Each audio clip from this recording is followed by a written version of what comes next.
Supreme Court of Florida now in session. Please be seated.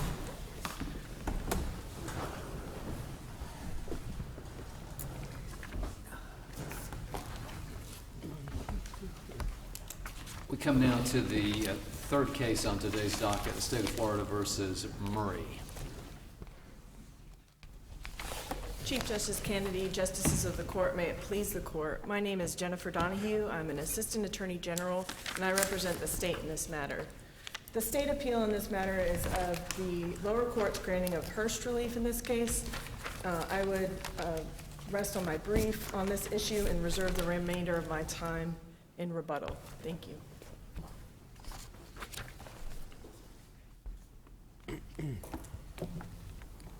May it please the Court, briefly about Hurst, this Court. Let me just hold a second here. You're not going to be able to use all your time in rebuttal. That's not the way this process works. You need to, that's not according to the way the process works. You need to present an argument, and then counsel can respond, certainly can reserve some more time for rebuttal, but you really don't need to be bringing up in your rebuttal things that you have not brought up in your initial argument, except to the extent that they're in response to something that's been made, an argument that's been made by opposing counsel. So I've been here 10 years, and I've never seen that move. I understand, Your Honor. On the Hurst issue, this court's precedent is clear. You have found no non-unanimous cases to be harmless beyond a reasonable doubt. The state in our brief argues that it is harmless beyond a reasonable doubt. We list multiple reasons why we believe that is so. We've compared the cases to all the unanimous cases, and this case is most comparable with Jones, which was a unanimous case. The mitigation, all of the aggravation was proven in this case, as the aggravation was prior violent felonies, contemporaneous felonies, and then the HAC was proven beyond a reasonable doubt by the medical examiner. The client, Murray, waived mitigation in this case, so there is no consideration of whether the aggravation outweighed the non-existent mitigation. There's no weighing. So the issue is with the non-unanimous jury verdict. And it was an 11-1. The state would contend that a rational jury properly instructed on the requirement of unanimity in this case would have found this verdict unanimously. I would reserve the remainder of my time for rebuttal. Thank you. Thank you. Justices of this Court, I'm Rick Sickton. I represent Mr. Murray. I am the cross-petitioner. And on the Hurst issue, I think I can be brief. This Court has never upheld a sentence that has been non-unanimous when a jury has been impaneled. I think at the time of this briefing, there was 55 cases that were reversed. So I urge this Court to follow the precedent. This was an 11-1 verdict. Even though Murray waived mitigation, there was still, mitigators presented. As a matter of fact, the Court went into the extreme emotional disturbance, capacity to conform, and things like that. So I would like to focus on the guilt phase, because in this case, significant pillars of the state's case has crumbled in post-conviction. And I think the Court needs a reminder as to the procedural history of this case. This case has been reversed twice. DNA issues, cross-contamination, general sloppiness of forensic evidence. In the last opinion, it was a 4-3 decision where 3 of the justices would have reversed on a jury issue. In the last opinion, in the sufficiency of the evidence review, this Court was misled, not by Ms. Donahue, but by whoever did the briefing, to find 2 factors that they found was indicative of Murray's guilt, which were not true. One was the footprints. This Court found in the last Murray opinion that the footprints were indicative. They did like an 8 points of guilt, because this case is largely circumstantial. The witness for the state testified at trial, and it's clear in my brief, he could not say whether there was 2 footprints.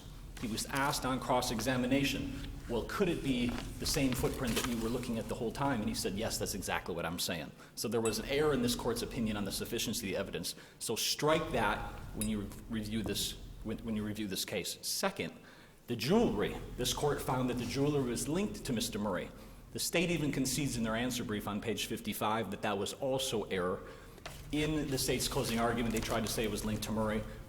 That was wrong. This court fell for it, and they used it in their sufficiency evidence. So already strike two. Let me ask you this. You said that's wrong, that it was linked to him. He did Yes. not try to pawn any of this jewelry? That's correct. It was found in the co-defendant's backyard. I know it was found in the co-defendant's backyard, but I thought there was some evidence that both of them tried to pawn things. No, the pawning was in a newly discovered evidence claim dealing with a new witness that says Murray is innocent, and he lists the actual culprit, which is one of my issues I want to get into.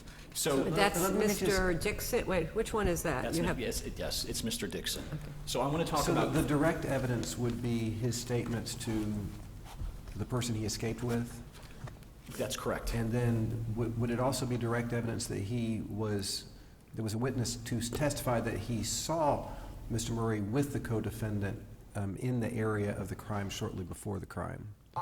That's evidence, Okay. Justice. I mean, I know it's only circumstantial that he committed the crime, but in light of that evidence that he was with the co-defendant, doesn't evidence that places the co-defendant, the jewelry in the co-defendant's hand, also, isn't that probative as to your client's guilt as well? No, sir. And the reason is Mr. Murray lived 4 blocks away from the victim's house. He was seen the next day in his own house repairing a stereo.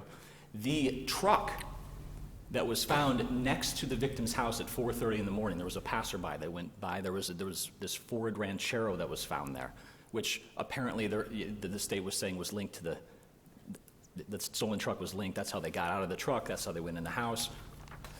Was found 20 miles away. That truck belonged to Walter Holton.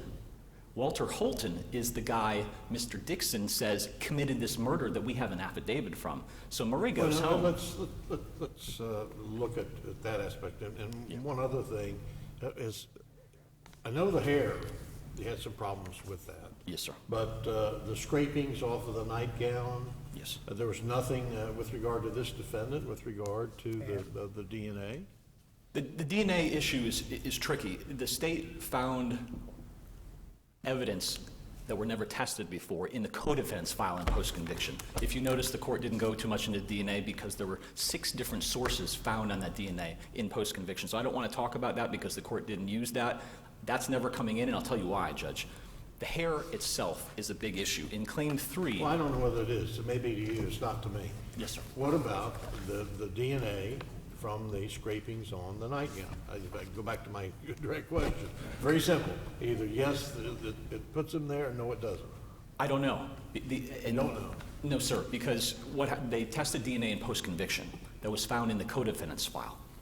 And they tested 6 hairs. Hair number 5 had a The mixture. scraping, I'm talking about wasn't there semen found on the... Not linked to Murray, no, sir. Not linked to, who's that linked to? That was linked to the co-defendant, Mr. Taylor. Okay. I'm sorry, Clarified. I That's didn't good. No, understand your that's fine. question. Go So ahead. the DNA, just let me make sure, and then I want to know where we are in Right. this. It was pubic hairs had the same microscopic characteristics, and it was that DNA or that caused a reversal twice prior to this case. In part with chain of custody, yes. What was, you have, I'm trying to find out what was the subject of an evidentiary hearing and what was summarily denied. In your case, and it's because we also have Taylor at a different posture. What is was the Smith, the issue of Dixon and Smith, are those the two? Correct. Okay. What did Dixon, was there an evidentiary hearing on Dixon? There wasn't, Judge, and the court's order, if you noted, was erroneous because all the court did is say, well, this is essentially incredible, and it did not use the newly discovered evidence test that this court announced in Jones 2, and it never went through the prior evidentiary hearing testimony. It never analyzed the... So he was not given whatever he was going to say, which is a little, again, it's a little suspect to me, frankly, because now Holton's dead, now he's going to talk about it, but there's no credibility finding as to Dixon. There was a credibility finding that he was not credible, but it was summarily denied. We never had But it was that. not, you can't have, I mean, well, you Right. could, but all right. What's the basis of Dixon's knowledge? He was a drug runner for Mr. Holton. I understand that, but what's the basis of his knowledge? Holton told him that he How does that come into evidence in this case? Under Holton Crawford, dead. under Crawford, Judge, it would come under his admission. There is substantial evidence that corroborates it. This is Holton's vehicle found next to the crime scene that's located on the north side of town away from Murray's house the next day, right around the place, a mile and a half from Dixon's mom, 3 or 4 blocks from Holton's work.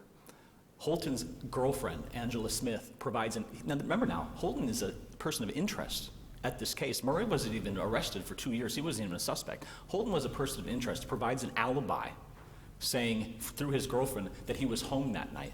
Dixon says in his affidavit, or in our motion, that Angela Smith was lying, and he knows that because he was out selling drugs with Mr. Holton that night. I mean, that's corroborating evidence. I mean, my argument is that's credible. That needs to be He is heard. out selling drugs with Mr. Holton corroborates the murder. No, it corroborates the fact that Holton's truck is next to the victim's house. It shouldn't be there at 4:30 in the morning. Everybody is alleging that truck was used in commission this crime to get to that house, and then it's found the next day over there on the north side of town. Was there a relationship between Holton and Murray and Taylor? No.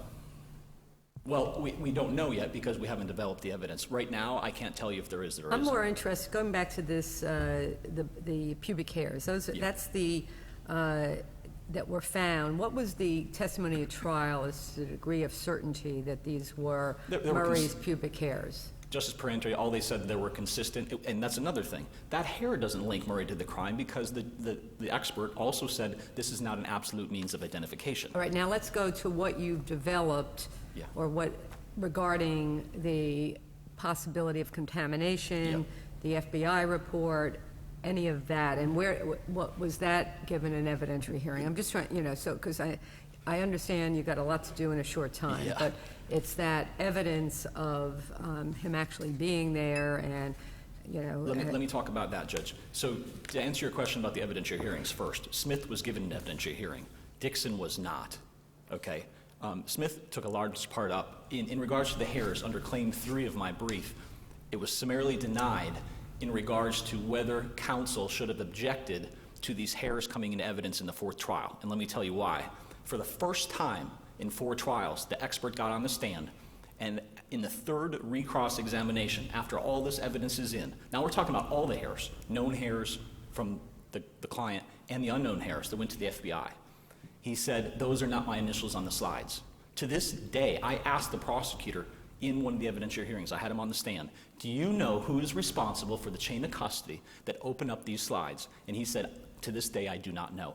That we do not have an authentication of these hairs. In a new trial, these hairs are not coming in. So Justice Lewis, no that's- DNA, no hairs. Let's just no- make sure. So so there was an evidentiary hearing Yes. on whether the trial counsel performed deficiently with reference to the hairs coming in. What's your claim as to that issue? It's a difficult issue to answer Well, technically. no, you got, really, it should be pretty straightforward. It's not, because we were denied. Well, either he was deficient or he wasn't. I mean, you're claiming he was or wasn't, and that was... The claim was summarily denied, but he was deficient because we were allowed to ask some questions about that, but we were not granted an evidentiary hearing. There was no evidentiary hearing on the way the DNA was handled? Is that correct? Correct, but that claim was not granted an evidentiary hearing, but we were allowed to ask some questions, which is why it was a difficult question to answer. I asked counsel. He did not object to this. He objected at the end of the questioning of this expert. He did not move for a mistrial. More importantly, he did not move for a Richardson hearing. More importantly, as the state will note, he tried to argue it on direct appeal, but the Attorney General rightfully said, this issue's not preserved. You didn't address it until the end of the questioning. So and I asked counsel, perhaps I didn't object, on time. This issue was not preserved. If he would have, can you imagine? Any trial attorney here would have said, Judge, we want a Richardson hearing. This is not been authenticated. Okay, now, you also bring up something to do with the FBI letter. Yeah. Tell me the status of So that. I don't think that's a big issue because of the authentication issue. But also the FBI letter said we had errors in our testimony at trial. So now add another layer to the problem of this case. How does the limitation that the witness provided factor into this? It factors in. I read the letters and the quotes and all those things, but as I was looking at it, the back of my mind is telling me, Well, this is not what the expert said. He limited it, saying it's consistent with, and it could be consistent with others. Candidly, it's not our strongest issue. Okay. Okay? Fair enough, appreciate your candor. Yes, That's sir. fine. However, during the trial, there was an issue where the defense counsel objected and said, this guy, we haven't proved. This guy cannot testify, there's tampering, there's things like this. And the expert used he said, like, well, I've done X amount of tests and I've only gotten a certain amount wrong. That's a problem. In the FBI, that's a type 3 error that they list. They cannot do that. What's your strongest issue? If it's not There's the three. pubic hairs, There's three that this court needs to reverse for a new trial. One, there's no evidence left. And the issues are Smith. Smith, for 2 years after Murray was convicted, misled, committed fraud upon the court, filed fake 3850s, testified under oath to imaginary conversations he had with the state attorney about getting a sentence reduction. He wrote letters to the state saying, hey, let's blame it on my trial attorney that something went wrong and you can get me a sentence reduction, you can help me in parole. Was the trial court's finding that his recantation testimony was completely incredible, supported by competent and substantial evidence? Absolutely not. What he ruled upon, Justice. He testified that his recantation in his 3850s was an attempt to get relief for himself, but it wasn't true. Correct, but what the judge found in his order, he just said, because Smith still sticks to his story that Murray confessed to him, I'm finding that credible. He ignored all of the other things I'm talking about. He ignored Well, but Smith's... I was under the impression that the trial judge here was saying, this guy's trying to play the system. He's run out of options, and he's got a last-ditch effort to try to get some relief of some kind, and he'll say anything to get it. Wasn't that what the trial judge was finding here? He also found Smith credible in that Murray actually confessed to him. Not... Well, I mean, isn't that, though, what the trial judge said? That's the reason for this recantation, the whole thing, But that's is not... to get around his sentence, wasn't it? I don't think so, because the proper test is the newly discovered evidence test. He has to include the total picture. Well, but what we've got here is that this gentleman recanted his recanting. Isn't that correct? Can you imagine the cross-examination you can Well, do I in the trial? understand all that, but ultimately, there's a credibility determination. I mean, obviously, this person might not be the most credible person in the world, but that's not really the question. The question is whether the finder of fact here made a credibility determination, and there is some basis for it. And it seemed to me that the gentleman was kind of explaining, well, I was trying to play him. I was trying to get some advantage, and I'm just doing the best I could. But what I said originally was true. Respectfully to Justice Lewis. Isn't that what he said? Yes, but that's a wrong analysis. It's not a Okay, credible... so I'm not analyzing anything. I'm just saying what happened. May I explain? Yes. A newly discovered evidence test doesn't deal with credibility. The judge is saying this guy's not credible, therefore we're denying the newly discovered evidence test. The correct test is whether this would weaken the culpability of Mr. Murray to a reasonable doubt.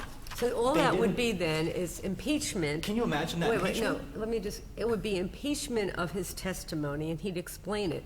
But he was also, Smith was impeached at trial on many levels. So when we deal with just impeachment evidence, as opposed to that he still would testify that this is what Murray told him, and the facts he told him are confirmed by what appears, in the crime scene, you still got that evidence that the jury had heard, That correct? pales in comparison to what came out in post-conviction. This guy created an imaginary story where he was sitting with the prosecutor about how to come up with a substantial sentence reduction and how to lie on the stand. I want to give you a chance to address my concern about the way you're arguing this issue. I'm quoting from this court's opinion in Span v. State, when a claim of newly discovered evidence is based upon the recantation of testimony by a witness for the prosecution, the second prong of the Jones from the Florida Supreme Court case is met only when the defendant first establishes that the recanted testimony is truthful. So you did not establish, the trial court found, that the recanted testimony was truthful, correct? I don't think it was recantation, Justice. That's the issue. The recantation, if he truly recanted, it would be the recantation of his... It's recantation testimony. I mean, that's the proper legal framework in which somebody says what I said at trial was not true and I didn't disclose. So if you're correct that the fact that someone said something untrue in a recantation means that somebody could get a new trial because now there's new cross-examination evidence, doesn't that completely undo the entire legal framework under which we have historically processed this kind of claim? In other words, the guy made it up. The trial judge has an evidentiary hearing and says, the guy made up his recantation, there's no truth to it whatsoever, therefore it wouldn't make a difference at trial. But under your theory now, that doesn't matter because there's new impeachment evidence that could be used if it was tried again. Is there any case that suggests that your analysis, the fact that there was a recantation, even if it's found to be untruthful, can form a basis for new trial simply because it would give impeachment evidence that wasn't there before? I don't know. Okay. However, it's not only, again, I stand by my argument that he did not recant his original trial testimony. What he did is he stuck to that because obviously he's facing the death penalty for his own brutal murder that he committed. And he's trying to get sentence reductions from the state. So he can't give up the fact that he made up this issue about Murray, because otherwise he loses everything. It's clear that he's getting desperate, like Justice Lewis pointed out. He's not going to give that up. However, he also said his last... The newly discovered evidence that you allege was his recantation statements in his own 3850, Smith's own 3850. And that's the new evidence. As well, there's a lot. And you have to establish that it's truthful in order to go forward on that claim. Other stuff was truthful, Judge. In his last 3850, he said that he was going to get parole after 25 years. And he said on the stand, yeah, that was true. He didn't bring that up at trial. He said, yeah, I'm doing life.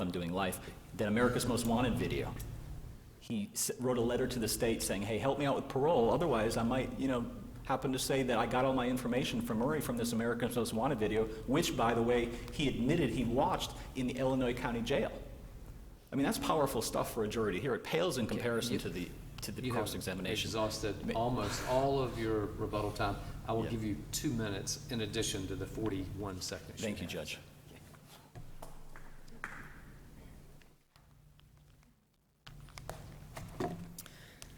Your Honor, first I would address the jewelry issue. The jewelry was linked to Murray. There was testimony at trial that Murray and Taylor met alone, and that directly after they met alone, Taylor went to his former residence and was seen going into the backyard where the jewelry was actually found, and that people testified that he came back into the house with dirty hands. So that's certainly circumstantial evidence, but it was linked. What part of it, was Murray seen with the jewelry? No, Murray was not seen with the jewelry. That's correct, But we Your Honor. say in the sufficiency of evidence that there was evidence that ties him to the jewelry. He didn't pawn it, and he didn't have it in his possession. No, all we have is that the two of them talked together alone, and then later... And who testified to that? The two that they talked together alone, it was Murray's brother and I believe Jason Leister. But they talked alone at what point after the murder? I mean, talking alone is... It was about a year later, and the two of them met together, and then Taylor directly went back to the house right after that conversation and was seen going into the backyard and coming back out with dirty hands. Unfortunately for him, the jewelry had already been turned over to the police at that time, so he didn't find what he was looking for in the backyard. But that's the evidence linking Murray and Taylor to the jewelry that was found at Taylor's residence. Your opposition says that this affidavit sets forth admissible testimony from Mr. Dixon and provides who the actual killer was. That if this thing is retried, Dixon comes in and tells the whole story. Now, belatedly, we understand, and Holton's dead, but he still says this all comes in. What's the position of the state on what, if any? First, can this be utilized? And second, what's the impact of that? They didn't get an evidentiary hearing on. Your Honor, it cannot be utilized under the hearsay exceptions. It wouldn't fall into an exception because there is no corroboration of his statement that Holton told me he committed the murder. Additionally, the newly discovered evidence. The argument was that the truck corroborated it. You want to address that since that was, okay. That's where I was going, Your Honor. Holton was known about at trial because his truck was found seen close to where the murder took place on the morning of the murder. So everybody was aware that Holton existed. He testified by affidavit at Taylor's trial because he was undergoing chemotherapy treatments. So everybody knew Holton existed. Then the truck was later found. I'm sorry, Holton testified against Taylor. Yes, Your Honor. And what was his testimony at Taylor's trial? His testimony was, my car was stolen. I reported it stolen at 6:30 in the morning of the murder, and that it was later recovered about a mile away from Taylor's residence. So he was known at the time of trial. So a newly discovered evidence, that there's a possible alternate suspect is untimely in this case because they could have explored this avenue certainly at the time of trial that somebody else's car was seen near the residence at the time of the murder.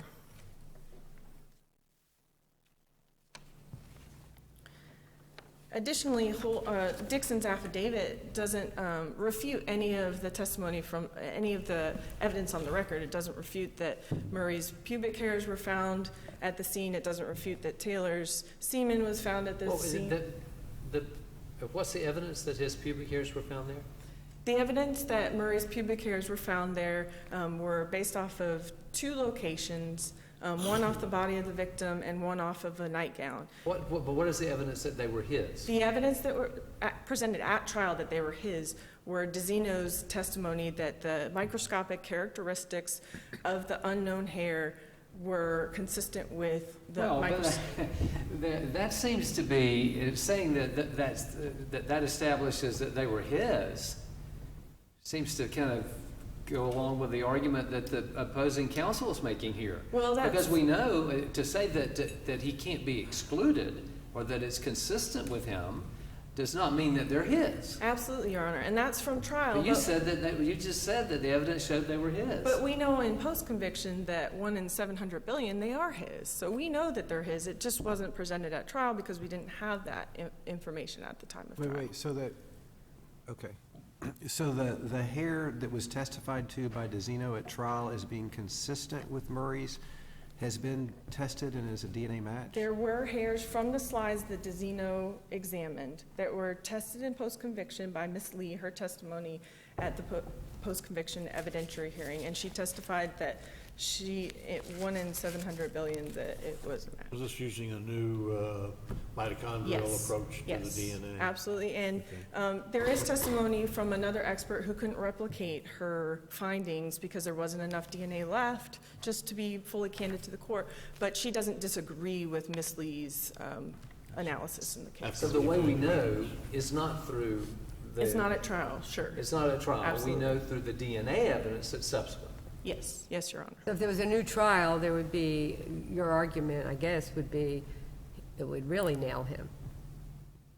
As long as the DNA comes into Well, evidence. because I'm a little, again, if you read what we've said and then what's being said about the jewelry, which seems somewhat weak, and then you do have Holton's girlfriend having one of the pieces of jewelry, which made Holton a suspect, it starts to get like, well, was there a connection, between them? So the pubic hairs, saying they're the same microscopic characteristics, which just didn't seem very compelling. Yet you've got, and then you go back to Smith, and so it's since this is a 1990 murder, it becomes difficult to decide what was then and what's now. So we'll look at that evidentiary hearing. Is that something the judge relied on to say that there's, even if this evidence was there, a new trial would not grant acquittal because the evidence is even stronger now than it was then? No, he didn't specifically come to that conclusion in his order. He used other pieces from the trial to come to his conclusions. And speaking about... And in light of this line of questioning, can you address counsel's argument that there is a chain of custody issue with respect to the hair that would prevent any evidence, DNA or otherwise, of coming in at a future trial? Absolutely, Your Honor. The issue that it was brought forward is in trial 3, DeZino testifies, I think it was my technician, and then he says a name of a person who received the box and mounted the slides. And then in trial 4, he says, the other day, just to confirm, I was talking to everybody around the office, and it wasn't actually that person, it was a different person. Now, this is certainly something that could have been explored in pretrial discovery. If you had talked to person listed in trial number 3 and they said, no, I didn't do that, then obviously you would have found out that it was somebody else. So it's not really a surprise at trial. This is information that could have been discovered at trial. And the state is not required to bring the entire chain of custody to prove chain of custody. And here there's no indication that anything was tampered with. That There was some reference to initials that were not somebody's initials. And what? Yes, DeZino testified that it was their practice at the time in 1991 that he had a lab tech who worked for him, and that lab tech would put his initials on the evidence for chain of custody purposes because it was his lab tech and he was going to be doing the examination of that. Obviously, things have changed since that protocol was in place, and that is not the case anymore. And DeZino testified to that. That's probably wasn't the best way to do it, and we've since changed it. But that's how they did it then. So there's no chain of custody problem going from the crime scene to the FBI lab? No. The only question is getting onto the slide? Yes, Your Honor. Okay. Did Taylor and Murray never had a joint trial? No joint trial, Your Honor. Okay, so and Taylor only ended up with one direct appeal because, I guess, because he didn't have that DNA evidence. He had the blood evidence. Yes, Your Honor. Okay, and as we've got Taylor also having that same affidavit, is the evidence, was there a finding in either case about who was more culpable, like if there was a ringleader, or there hasn't happened? No, Your Honor, they both pointed the finger to the other one as part of their strategy, and So that was why there was joint? yes. But the medical examiner, yes, Your Honor, the medical examiner testified, that it seemed like there were two individuals there, and in Murray's statements, he tried to downplay his role, but he did, Smith's testimony is that he helped to strangle the victim, which was the ultimate cause of death. Who helped to strangle? Murray helped Taylor to strangle the victim. But she That's was what raped Smith testified She to. was raped as well? Yes, Your Honor. And that was linked to both of them? Well, Smith's testimony was that Taylor raped her, and then it was Murray's turn, and he didn't want to do that, so he just got a blowjob. So the theory there was principal liability, that Taylor raped her, but so it wasn't directly proven that Murray raped her. Additionally, there was semen found in her body, but it was inconclusive as to who that belonged to. So.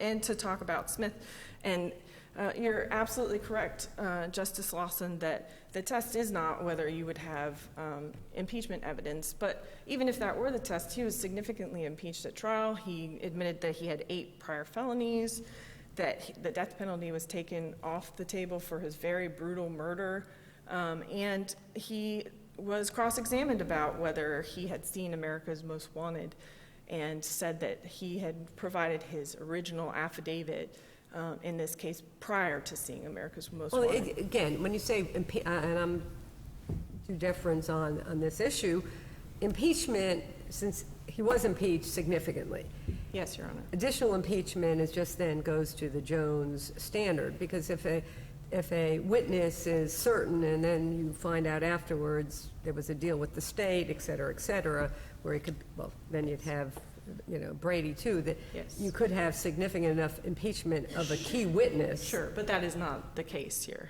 absolutely. And we had plenty of testimony that there was not an extra deal that happened with the state. And Smith was very candid at the evidentiary hearing. He testified twice, once in front of this judge who wrote the order, that, hey, I had nothing to lose. I wanted a better deal. I was mad because I thought I was only going to have to testify once, and then it ended up being 4 trials, and I had to testify. Let me ask you about should've- Dixon, where there was no evidentiary hearing. Yes, Your Honor. Dixon does he have an affidavit?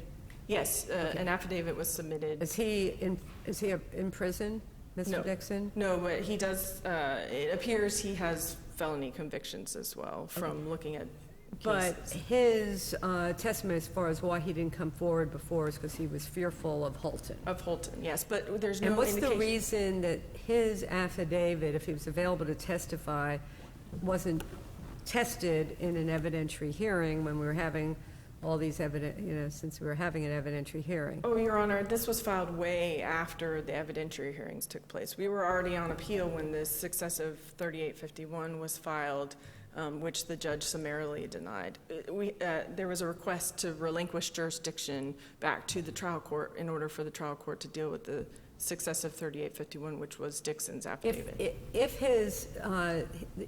If the hearsay part of that Holton told me this couldn't come in based on our case law, is there anything else in the Dixon affidavit that could constitute newly discovered evidence other than that, about the jewelry? Well, yeah, I think the defense's argument would be that the sailboat pin belonged to the victim, but the main jewelry that was linked to the victim was a British sovereign coin, and she had a sailboat necklace.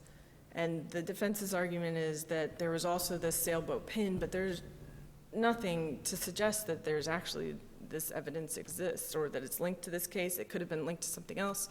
And As Angela Smith, did she testify at any of these trials? No. Nobody has brought her up No. as to? No, Your She Honor. was the girlfriend of Holton?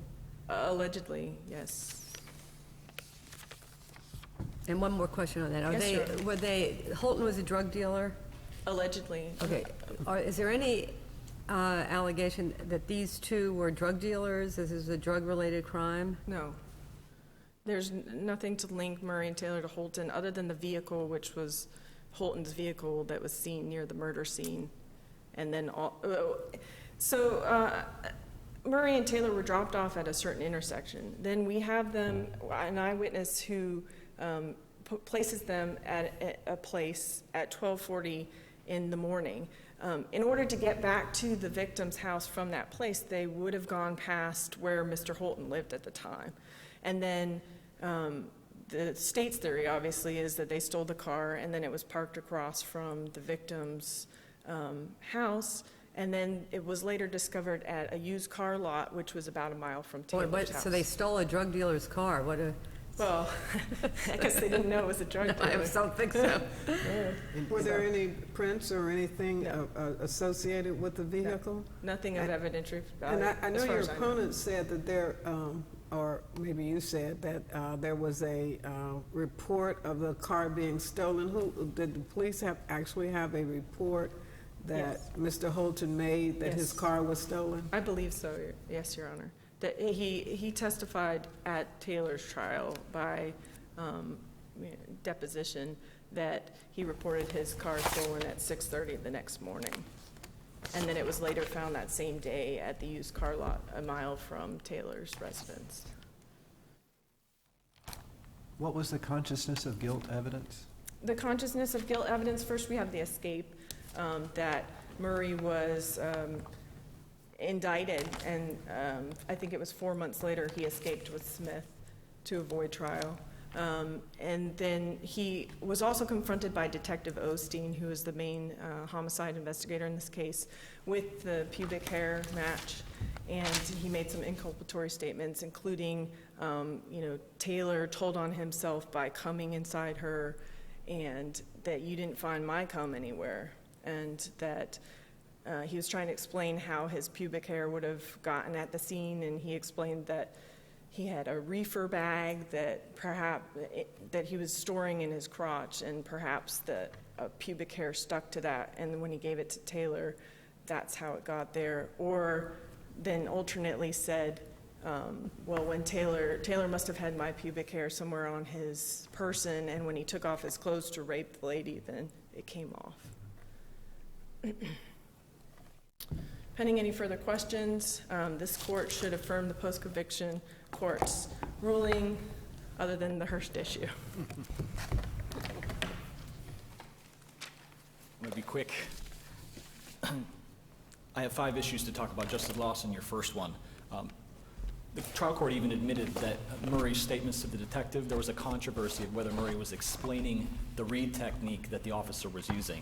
For instance, read technique is, Justice Lawson, I know you're at that crime scene.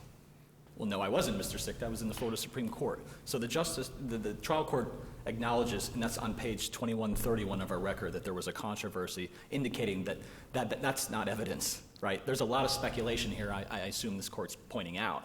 Number 2, the forged initials. To this day, we don't know who opened those slides, mounted them on there, took out the known slides of Murray and the unknown slides found at the crime scene. Could you address the DNA match in post-conviction? Absolutely. Well, one, if there's no authentication, the DNA doesn't come in. The DNA, it was not a DNA match. Here's what happened. There was evidence found in the co-defendant's file in post-conviction where the state attorney lost. I litigated this issue for a year, arguing that because of this court's prior rulings, this shouldn't come in. There was testing done. On 6 of the hairs tested, 1 came back with a mixture. They weren't even allowed to say that mixture, the hair root was Murray's. There was a mixture in some unknown individual. There was a hair on the victim's chest that came back to somebody else than Murray. Hairs 1 through 6 did not match Murray. The state's expert inconveniently forgot to say that until I cross-examined her on the stand. This is a weird case. I am not. Well, could you just, Hair address 5. the issue of which hair, there was a hair that came back what? Hair 5 came back having Murray as a donor. What was the statistical? It was a high statistic, but again, she noted there were 2 contributors, though there may be more. Doesn't know who the second donor is, doesn't know who the hair root belongs to, doesn't know if the result was from prior contamination. Okay, that's why the judge didn't include this in his analysis, because this is a weak DNA match. And we all know about mixtures. There's stuff coming out every day about how weak mixtures are. If you take the lack of authentication, the fact that there's 6 unknown hairs, and by the way, we tried to get discovery on the other hairs to figure out, hey, test these hairs to see if you have DNA from Holton or other individuals or Taylor, and we couldn't get anybody to do that. We filed motions, to compel. So the DNA it's a non-issue. The court acknowledges a non-issue. This court should not be concerned with that because, sure, if we do have a new trial, that's going to be heavily litigated, I guarantee you. And the authentication, the lack of chain of custody. And if you look in the chain of custody laws under 90.901, authentication is a condition precedent to admissibility. Justice Lawson, we don't even know if these are the same hairs that came from the crime scene because we don't know who from the FBI took those slides and mounted them on the Paramount. No one has ever brought that to the court. That has never been presented. I asked the state again on cross-examination, do you know? He doesn't know. Originally in the first trial, and this is where the trial court made their first error, he said in his order denying this claim that Zeno testified consistently through the 4 trials that he was not responsible for putting his initials on those slides. In my brief, just read it, I paraphrased the whole thing. He was asked, are these initials on your slides? Yes, those are my initials. Did you put them there? Yes. Trial court erred in that regard. It has shifted every single trial, and only on the last trial where the defense failed to object did he say that he was the one not responsible for the hairs, and he thinks it's Angie Moore. And finally, one last thing. Isn't it interesting that he goes back and Zeno that is, and tries to find out from the FBI who's responsible for these hairs? They knew they had a problem with authentication. That could have been disclosed to the defense. And wasn't. The defense is finding this out in a 3rd cross-examination. He's so shocked he doesn't object. Hair doesn't come in. Footprints don't come in. Confession doesn't come in. What else is there? Except pyramid inferences. What confession? I'm sorry. Well, the state tried to allege that this was a confession. It was an explanation. But Smith comes in. Sure, with all that impeachment evidence to boot. 2 years of fraudulent filings, Judge. Thank you. I apologize for going over, Justice Kennedy. Thank you. We thank you both for your arguments. Court is now in recess. All rise.